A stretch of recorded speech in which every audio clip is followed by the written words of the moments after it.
Lift thine eyes, oh, lift thine eyes to the mountains, whence cometh, whence cometh, whence cometh help.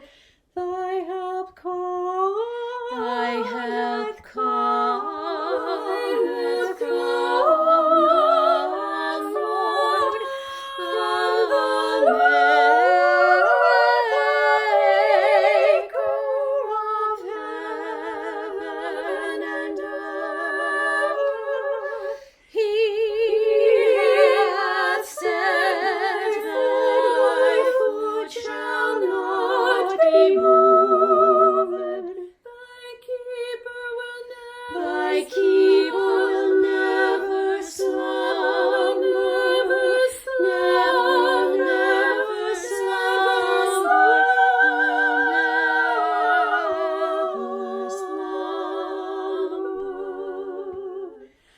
Lift thine eyes, oh, lift thine eyes to the mountains, whence cometh, whence cometh help, whence cometh, whence cometh, whence cometh help.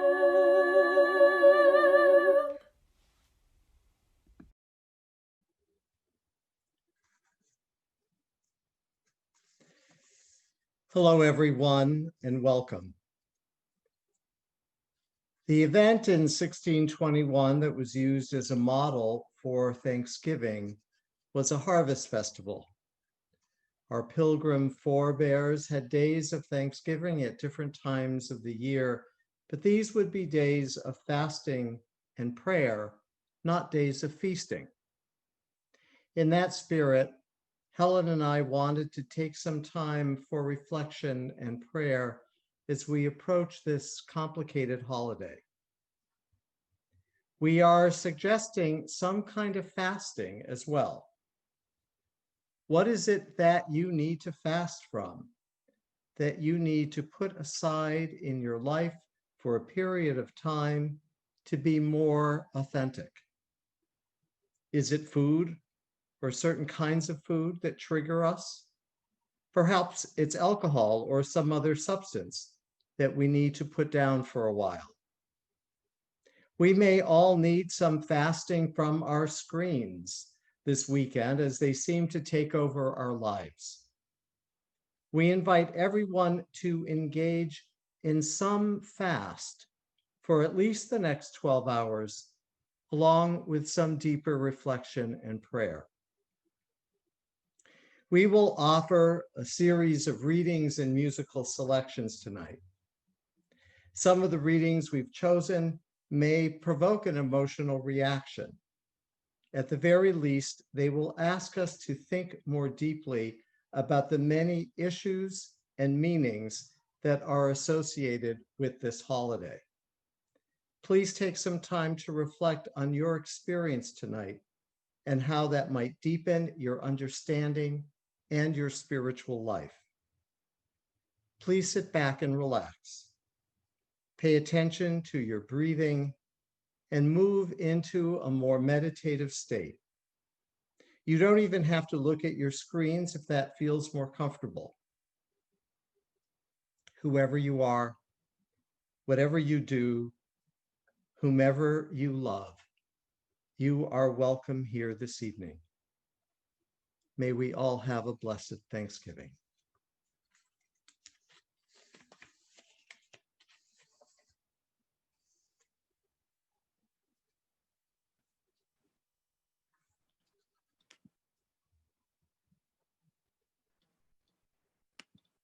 Oh, what's happened here? I hope you can see me because right now I can't see you. Our first reading is For What Shall We Give Thanks by Laura Horton-Ludwig.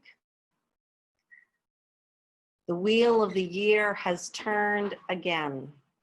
Once more, the Thanksgiving season has arrived. How shall we sing our song of gratitude now? For what shall we give thanks? For this moment, for friends near and far, for our breath, for love, for courage and clarity, for strength, for delight, for laughter, for beauty, for the tables round which we gather, for the food we enjoy with friends, seasoned with love and memory, for the sun and moon and stars in the sky, for the trees who have seen so much and still stand proud, stretching themselves to the sky, for the bright voices of children, for the wisdom of elders, for actions that bless the world, for hard work that makes a difference, for music and art and celebration, for generosity, for compassion, for endurance, for joy, for hope. For all these things we give thanks as we worship together.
The Deep Well of Appreciation by the Reverend Marta Valentin. To rise each morning with the faint glow of starlight on our back as we head into the joys, the surprises, the challenges of each day, sometimes with awe and wonder, perhaps expectation, perhaps dread. To rise each day, peering over water lines, sandbags, walls, garbage, bunkers, in windswept deserts and streets lined with sweet-smelling olive trees alike. What a gift we are given when we can rise in freedom of some sort to some degree. This year, for once, for one honest moment, let us forgive our ancestors for the real and true roots from which the Thanksgiving ritual emerged. Let us acknowledge the less than honorable circumstances that created the original table of abundance that North Americans attempt to recreate each year. Let us acknowledge and forgive each other and ourselves for perpetuating inaccurate history. For how can we truly be grateful if we do not? We rise with you, Spirit of truth and justice, to stroll through all the many gardens of gratitude, inhaling the crystal clear air of freedoms attained through rough and tumble avenues of debate and destruction. This year, in solidarity, let the hands across North America reach toward each other's hearts to feel the pulse that has longed for centuries to beat as one. Whole, spirit-filled and graceful, swimming in the river of thankfulness for the clarity such intentions provide. This year, let us give not until it hurts, but until we can look in the mirror and know that we are reaching profoundly into the wells of gratitude. Know that we are sitting in the pure joy of it, tearfully acknowledging the gift to rise each day and make bread or beds, give smiles, elicit laughter, cross the line that is personal space to meet the circle that is a hug. In the spirit of compassion, we know that if we were never to give thanks, these gifts would still abound. We know we would rise and walk in the dark emptiness, missing completely the air of humanity, the beingness that is grounded in the awareness, the age-old knowledge that we are all one.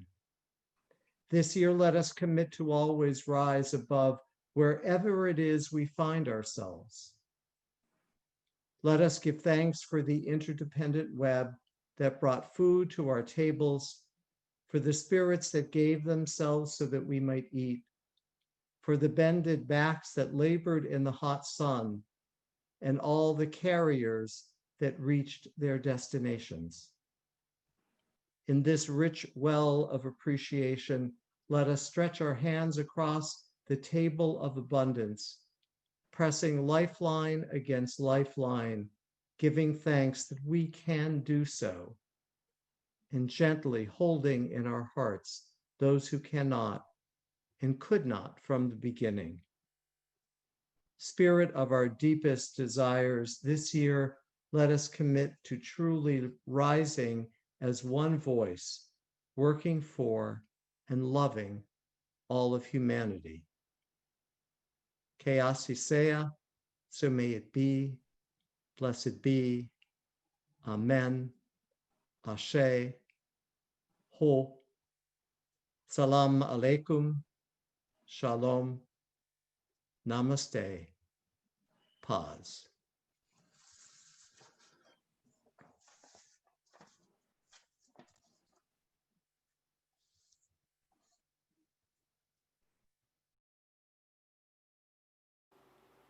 Breathe in, breathe out, breathe in, breathe out. When I breathe in,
This reading is from the book Grateful by Diana Butler Bass, and it's something of a paraphrase. Being thankful isn't an answer to whatever's wrong with us, or wrong with the world for that matter. Gratitude doesn't deny the pain of our lives. It doesn't dismiss injustice. It doesn't fix anything. Pain and suffering, grief and injustice are far too real, too powerful to be taken so lightly. They don't just vanish into thin air once we count our blessings. Gratitude, however, makes a valid claim. Everything that hurts us, even the deepest of pain, and everything we're up against and the world has to contend with, don't define who we are. And they're by no means the sum total of our human existence. They don't have the final word any more than the lie that hope is forever defeated by despair. No way. Gratitude gives us a new story. The old story, our story, continues, but gratitude has a way of allowing us to soldier on.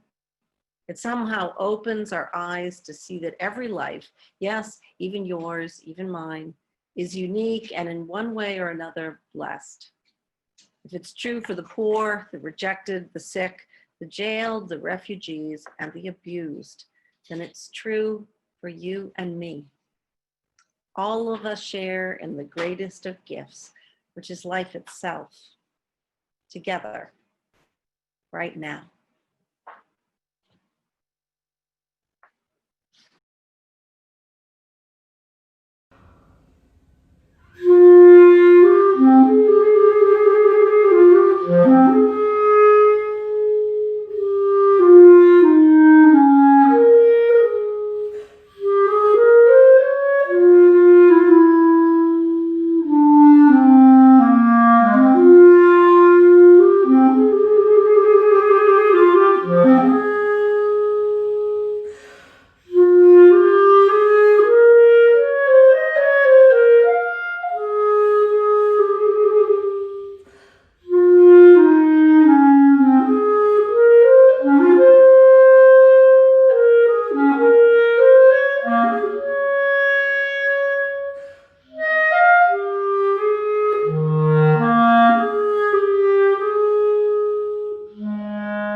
Cause for Thanksgiving by the Reverend Daniel Gregoire.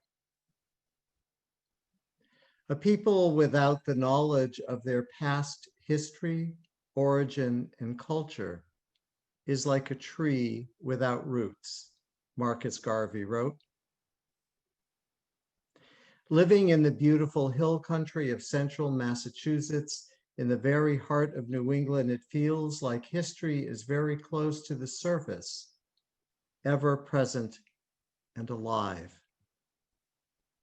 History is very present with me now as we approach an anniversary in our national and religious history. 2020 will mark the 400th anniversary of the landing of the Mayflower at Provincetown and then Plymouth, here in Massachusetts. The mythos attached to that fateful day serves as the basis for the Thanksgiving holiday many of us will celebrate tomorrow, although others will rightfully mark the holiday with mourning and with tributes to the peoples who were nearly wiped out by imperialism.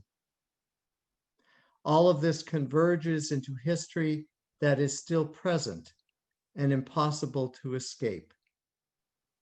Most of us are not pilgrims, Puritans, colonists, and some of us are not even Christian.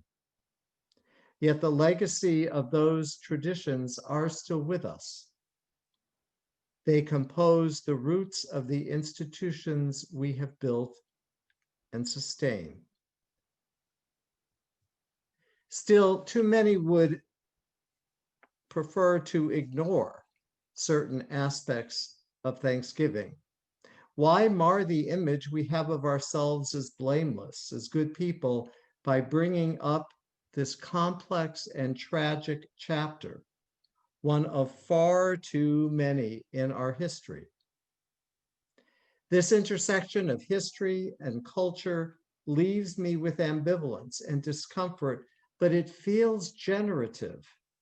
I'm strangely excited about this particular moment of discomfort because something new could come out of it, something like healing.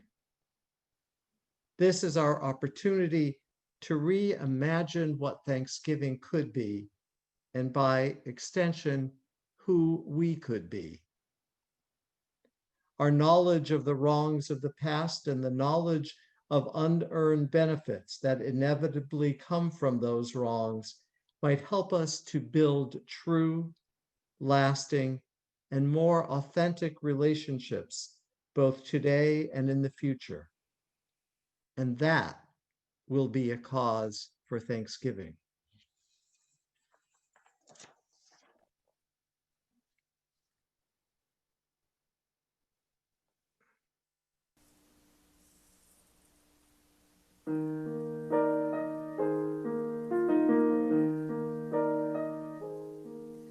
For all that is our life, we sing our thanks and praise. For all life is a gift which we are called to use to build a common good and make our own days glad.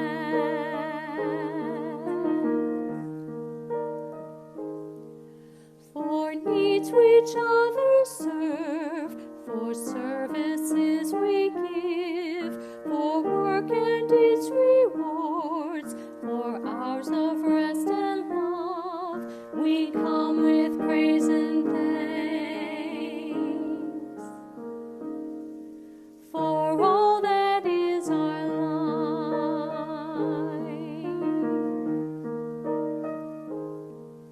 For sorrow we must bear, for failures, pain, and loss, for each new thing we learn, for fearful hours that pass, we come with praise and thanks. For all that is our life.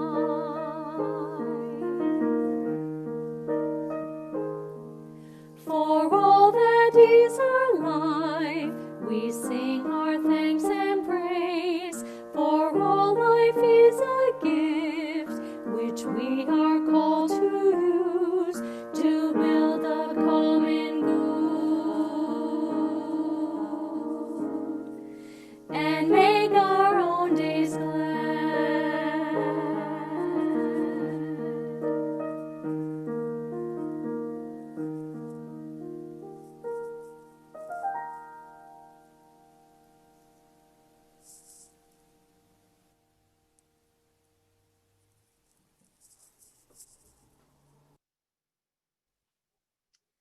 This is called The Full Pilgrim Treatment by Reverend Jane Rzepka. A pilgrim is a person who travels from place to place, a person who journeys, a wanderer. The 19th century poet Dante Gabriel Rossetti defined pilgrim as anyone who leaves the place of his or her birth. I had always thought that a pilgrim was on some kind of religious trip, or that the word was used as a metaphor for some important quest of the sort I myself would never think of embarking upon. The word pilgrim was used by pious types who knew about higher purposes than mine. But really, dictionary definition pilgrims without the capital P, are just folks like me, like most of us. Folks who once were born and from that point on began wandering through life. Most of the time we put one foot in front of the other just fine. But now and then, like the famous pilgrims, we step into a boat that does get buffeted by equinoctial winds and high seas. And then, as weary voyagers, we, like they, sight our haven of refuge and put our feet upon dry land once. Governor Bradford said, again, we set our feet on the firm and stable earth, their proper element. We do wander through life. I guess that makes us pilgrims. We travel from place to place. In a poem by Galway Cannell called Middle of the Way, the narrator wanders around in the snow, loses the trail, finds it, stumbles around in the dark, eventually relies on a map and compass, and finally warms himself by a comforting fire. He says, all I see is that we float out into the emptiness among the great stars on this little vessel without lights. Half my life belongs to the wild darkness. I find that enormously comforting. I like knowing that we pilgrims don't always have to have a new world ahead or even a destination. Pilgrims can, if we want to, just float out into the emptiness among the great stars on a little vessel without lights. I like knowing that floating around in the wild darkness is a legitimate cosmic game plan. I understand that most of us pilgrims do our best to keep gas in the car and breakfast cereal lined up on the shelf. We try to get the trash out the right day, have a matched pair of clean socks in the drawer, and know where our keys are. We don't notice the floating so much that way, or the darkness. We are pilgrims, short on the buckle shoes, perhaps, but pilgrims. The truth is we don't know the route exactly, even though we do our best to map it out. We're going to have to wander and float. Those equinoctial winds are going to get us sometimes, but most of the time, the firm and stable earth is right there up ahead. We are pilgrims traveling from place to place. And I, for one, am going to enjoy the trip.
Gratitude is Not Enough by the Reverend Elizabeth Tarbox. And I've edited this slightly to make it a little more current. The world is full of blessings. I have a home, a family, good fortune, good health. I have a job, a wonderful church family, and people whom I admire and respect to share my work.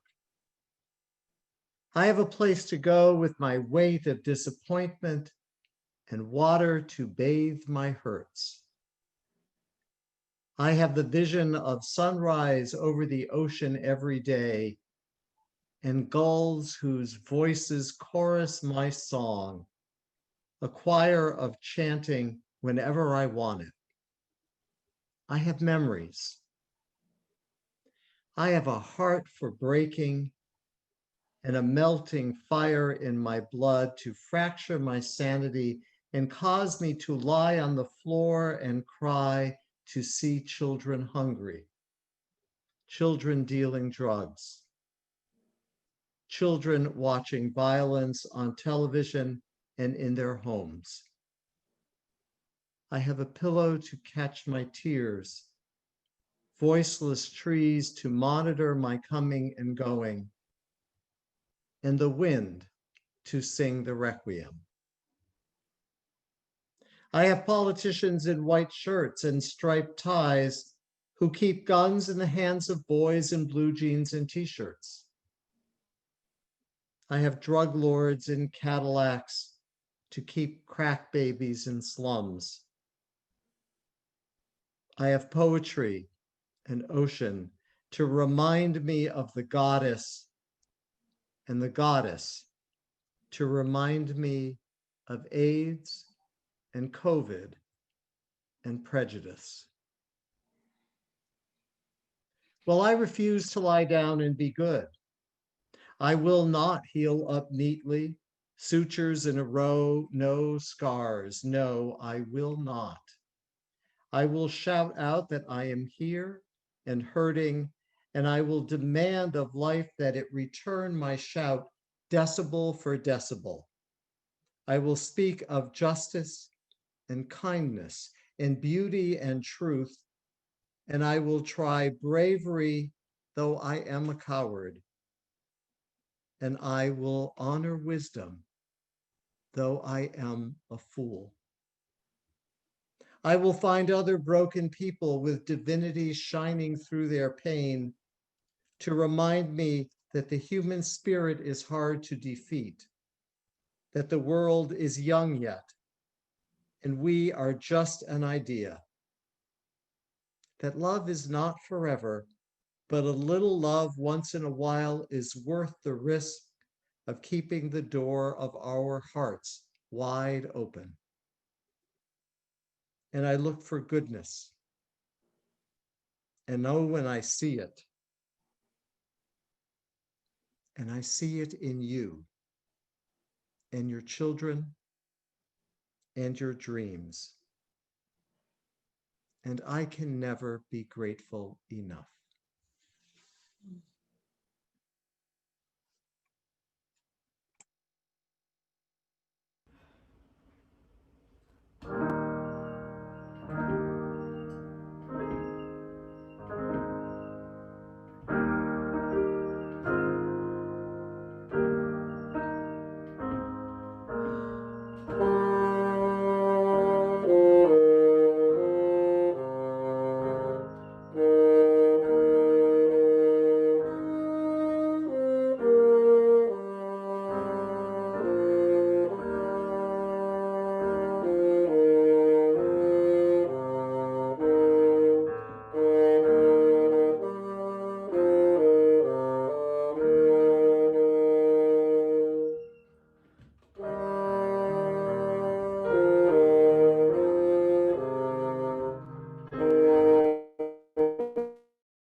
an Ojibwa Prayer. Will you be in a spirit of prayer with me?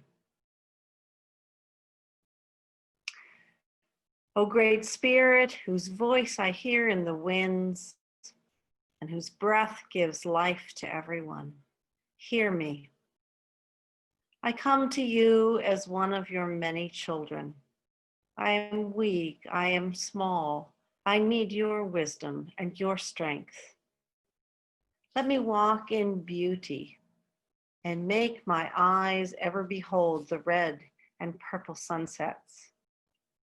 Make my hands respect the things you have made, and make my ears sharp so I may hear your voice. Make me wise so that I may understand what you have taught my people and the lessons you have hidden in each leaf and each rock. I ask for wisdom and strength, not to be superior to others, but to be able to fight my greatest enemy, myself. Make me ever ready to come before you with clean hands and a straight eye. So as life fades away as a fading sunset, my spirit may come to you without shame. Amen. Well, Art and Paul, I want to thank you for making this evening possible. I know that the readings and the music have deeply, I'm sure I speak for everyone, have deeply touched us all. And it is good. The Psalm says how good and pleasant it is when brothers and sisters dwell in unity. It is good for us to be neighborly and to come together in this way. And I hope we will continue to do this. So on this eve of Thanksgiving, let us go forth and let us have a good night's rest and wake to a day that is complicated, that does ask us to reflect. But let us always be mindful that there are opportunities for great joy, for learning, for self-awareness, for compassion, and finding a deeper connection with all beings. Let us go forth into our days with grateful and loving hearts. And our service will now conclude with a piece of music from the Church of the Pilgrimage Choir, "Oh, Give Thanks."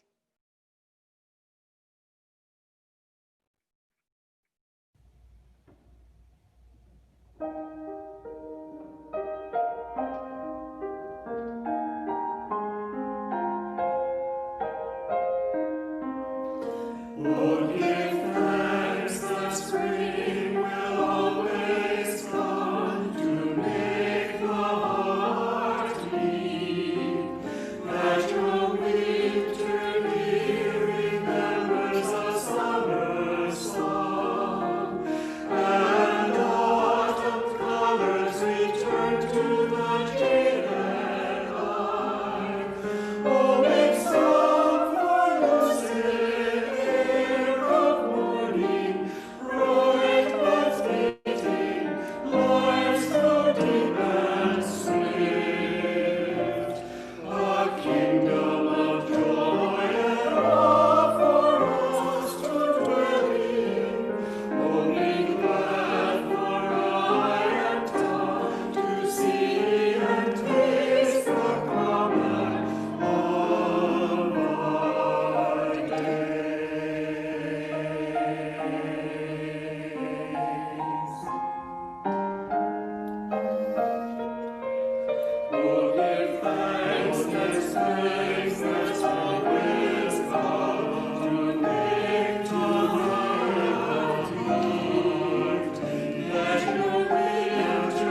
Let everyone